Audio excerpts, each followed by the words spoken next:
Omushomo gwatebekanisa ba Reponame Uganda bakwatanise na USAID ahari HB Hotel aho abatura bahereza y'enshongezo rukubaremesa okuhereza omushoro.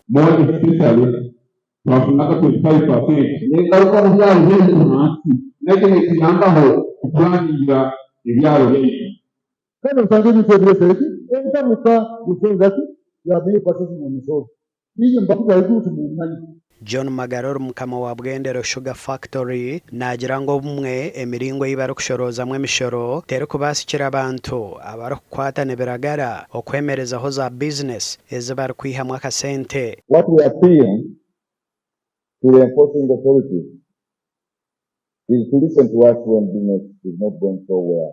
Pesanga ngo obuhereza kasite bwanguha kubika omubantu hansoko. For instance, ukugrading enguudo zaitu okuyora akasasiro.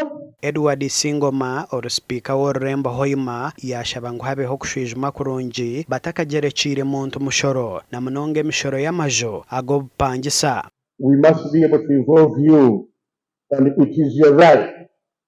It is your right to constantly demand that we inform you of what is going on, that we consult you so that you can have a hand in what we do for the good of our city.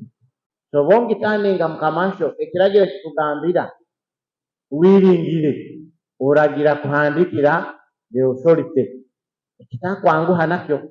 Then on the rental income versus property tax, yes, you may say the way you said it that it is a double taxation. Amakuru agasha kwa Ambrose Nwagaba Katoto.